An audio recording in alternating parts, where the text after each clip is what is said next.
Stray is about a cat that is lost, alone, and separated from their family, and must unravel the century-old mystery to escape a dangerous, forgotten, and abandoned city to reach the outside back to their family. Released on the 19th of July 2022 on platforms such as PlayStation 4, PlayStation 5, and Steam by the developers of Blue 12 and Annapurna Interactive. It has reached nearly 70,000 reviews with 97% positive reviews. So as good as everyone says? Of course it is. And here's my reason why.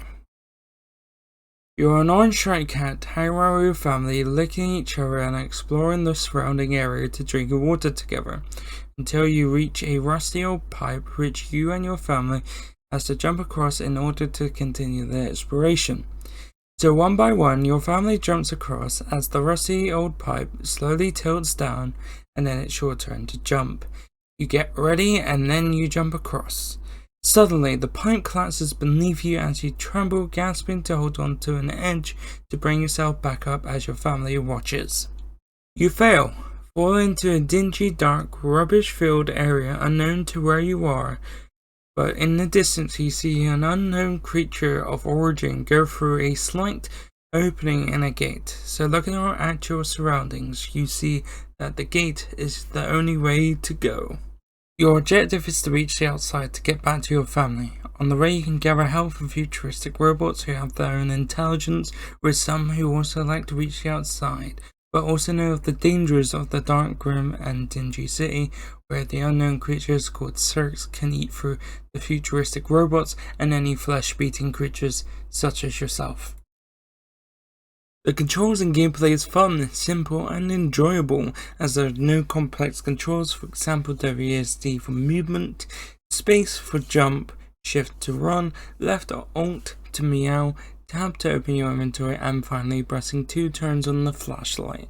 But for one part of the game, pressing the left mouse button uses the defluxer. The gameplay is linear, with you going back and forth between areas, doing fetch quests to proceed the story. For example, to fix a tracker, you need a blanket to stop someone from shaking. But in order to get the blanket, you need to give Grandma electric cables to make the blanket out of. Then the only way to get the cables is by buying them from the merchant, who then wants Super Spirit detergent. But the only way to get detergent is by accidentally forcing a robot to drop paint for another robot to come out and clean the paint to leave the door open, giving you access to the detergent. The environments and graphics are gorgeous. That was beautifully handcrafted by the team at Blue 12. For example, the outside is bright, colourful and abundant of vegetation, showing whatever you are exploring hasn't been touched for centuries, while showing you that you are safe.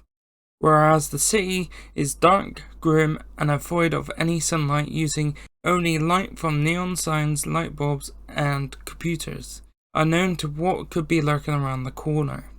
While you explore the city and its surroundings, you may notice the environment is interactive, such as knocking over bottles, books, or just moving around boxes. But if you want to earn some stay, you can just claw at the walls, carpets, and sofas. You can also interact with the keyboard and it will type out the corresponding keys that you have stepped on onto a monitor.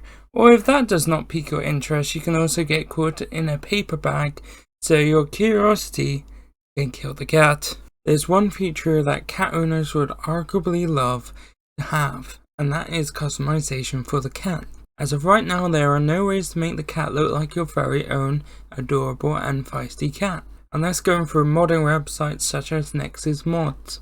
But if you want to go a step further and not play as your cat, you can play as CJ from Grand Theft Auto San Andreas, all the way down to a Minecraft pig.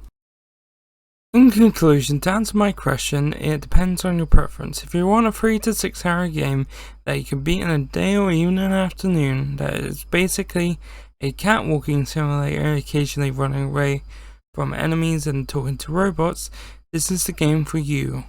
And for a price that is at £24, equivalent to $27, this is an experience you won't get for cheaper. Personally, my final verdict for Stray is a 7 out of 10. It is a great handcrafted and breath of fresh air in such a stale industry where most of the time we get unfinished buggy mess. So if you're thinking of picking up and you have the money, do it. You won't regret it, and maybe in the future a sequel may come, but Stray is a good enough job to be a standalone game. I'd just like to say thank you for everyone watching my review. It means a lot and is appreciated, you fantastic legends. I know that my motivation has been utterly terrible and I'm sorry, but hopefully soon there'll be more videos coming out as more things release and hopefully more projects release so I can make videos about them. But if you did enjoy this review, please subscribe, as 99.6% of you are not subscribed and it's free. Also drop a like if you liked it, drop a dislike if you dislike it, comment down below giving your own opinions about Stray, and I'll see you next time. Take care.